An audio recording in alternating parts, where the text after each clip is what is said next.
आइए जानते हैं आज की कुछ प्रमुख अंतर्राष्ट्रीय खबरों को। पहले एक नजर आज की हेडलाइंस पर।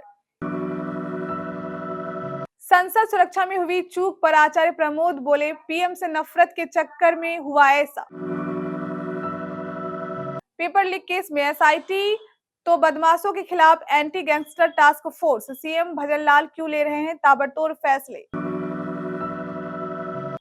बिना लोहा बिना सीमेंट बन रहा राम मंदिर, 1000 साल रहेगा मजबूत। 21 जनवरी को झारखंड में चुनावी शंखनाद करेंगे सीएम नीतीश, जल्द बनारस रैली की नई तारीख आएगी। बीजेपी की क्लीन इमेज को धक्का, जाने रामदुलार गोंड का किन किन विधानसभा क्षेत्रों में था असर। मध्य प्रदेश को मिले नए सीएम, 2 दिन बाद सागर की 511 महिलाओं ने छोड़ा लाडली बहना योजना का लाभ। दिल्ली में कड़ाके की ठंड की शुरुआत, लोधी रोड पर सबसे कम दर्ज किया गया तापमान। और मुंबई में आने के लिए हार्दिक ने रखी थी कप्तानी की शर्त, रोहित को विश्व कप में ही दी गई थी जानकारी। संसद की सुरक्षा में सेंध लगाकर 2 युवकों के सदन के अंदर कूदने का मामला गरमाया हुआ है। इस घटना को लेकर राजनीति भी तेज है। सत्ता पक्ष और विपक्ष दोनों की ओर से जोरदार बयानबाजी की जा रही है। इसी बीच कांग्रेस नेता आचार्य प्रमोद कृष्णम ने इस मामले पर सभी दलों से राजनीति न करने की अपील की है। आचार्य प्रमोद कृष्णम ने शनिवार को संसद की सुरक्षा चूक पर कहा कि मैं सभी विपक्षी पार्टी से कहना चाहूंगा कि आप प्रधानमंत्री नरेंद्र मोदी से नफरत करने के चक्कर में देश से नफरत ना करें। महंगाई बढ़ना और बेरोजगारी देश की समस्या है, लेकिन इसकी वजह से संसद में हमला करना उचित नहीं है। सभी लोगों को संसद पर हमले की आलोचना करनी चाहिए।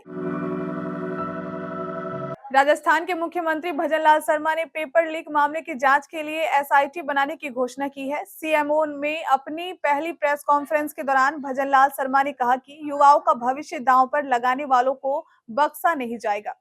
राज्य सरकार ये सुनिश्चित करेंगे कि भविष्य में पेपर लीक ना हो। अब आरोपियों को सजा दिलाई जाएगी। इसी के साथ उन्होंने गैंगस्टर्स पर एक्शन के लिए एंटी गैंगस्टर टास्क फोर्स गठन का फैसला लिया है। सीएम बनते ही उन्होंने बैक टू बैक 2 बड़े फैसले को लेकर चौंका दिया है। सीएम भजनलाल ने कहा कि अब किसी भी तरह का अपराध बर्दाश्त नहीं किया जाएगा। राज्य में संगठित अपराध को खत्म करने के लिए एंटी गैंगस्टर्स टास्क फोर्स का गठन किया जाएगा। श्री राम मंदिर के लिए देश ने 5 सदियों तक परीक्षा की है। करीब 500 साल तक अयोध्या और सनातन धर्म के मानने वालों को भव्य मंदिर में रामलला के दर्शन से दूर रखा गया।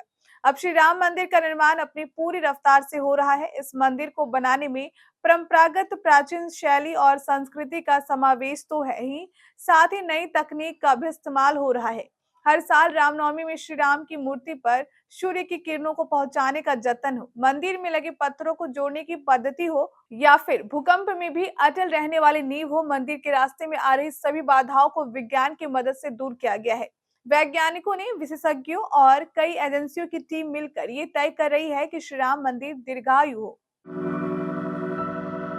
लोकसभा चुनाव 2024 में अब सिर्फ 6 महीने का ही वक्त बचा है, लिहाजा नेताओं का जनता के बीच जाने का क्रम शुरू हो चुका है। बिहार के मुख्यमंत्री नीतीश कुमार अपने चुनावी अभियान का शंखनाद झारखंड की धरती से करने वाले हैं। वह 21 जनवरी को रामगढ़ में एक विशाल रैली को संबोधित करने वाले हैं। जदयू की ओर से इस जनसभा को नीतीश जोहार नाम दिया गया है। नीतीश के इस रैली को लेकर झारखंड के जदयू नेता काफी उत्साहित हैं। जदयू के दिग्गज नेता और बिहार सरकार में मंत्री अशोक चौधरी ने कहा कि रामगढ़ को इसलिए चुना गया है क्योंकि उस क्षेत्र में जदयू की पुरानी पकड़ रही है, लेकिन आने वाले समय में झारखंड के सभी प्रमंडलों में मुख्यमंत्री नीतीश कुमार का दौरा होगा। उन्होंने कहा कि नीतीश कुमार की रामगढ़ रैली को लेकर झारखंड की जनता में काफी उत्साह देखने को मिल रहा है। उत्तर प्रदेश में सोनभद्र के एक एमपी एमएलए अदालत ने शुक्रवार को दुद्धी विधानसभा क्षेत्र से बीजेपी विधायक रामदुलार गोंड को एक नाबालिग लड़की से 9 साल पहले बलात्कार करने के अपराध में 25 साल की कठोर कारावास की सजा सुनाई है। इसके साथ ही उन्हें उत्तर प्रदेश विधानसभा की सदस्यता से अयोग्य ठहराया जाना तय है। अदालत ने 12 दिसंबर को विधायक दोषी करार दिया था और सजा सुनाने के लिए 15 दिसंबर की तारीख तय की थी।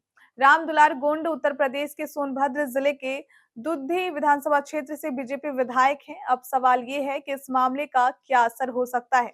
रामदुलार गोंड का किन किन विधानसभा क्षेत्रों में था असर?